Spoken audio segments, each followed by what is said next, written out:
Let's permanently delete your Instagram account.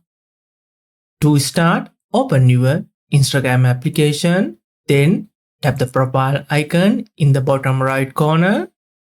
Then you have to tap this setting icon in the top right corner. After that, you have to select this account center option. If you can't find out this option, you have to update this Instagram application.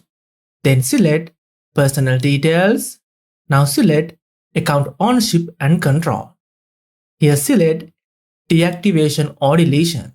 Now, since we are going to delete our Instagram account, select Instagram. Then you can see deactivate account is selected by default. So you have to change it to delete account. Like this, tap on delete account, then it will be changed like this.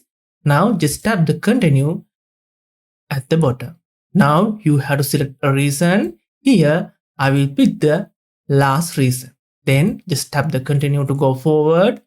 Now you have to re-enter your password. To enter in password, tap the continue button. Then you have to confirm your deletion request. Once you schedule to delete your account, it will be deleted within next 30-day period. So just tap the delete account button. After few seconds, your deletion request will be submit like this, as well as you will be logged out from your Instagram account like this. Instead of deleting your Instagram account, if you want to temporarily deactivate it, you can click this end screen video and come on over. Bye.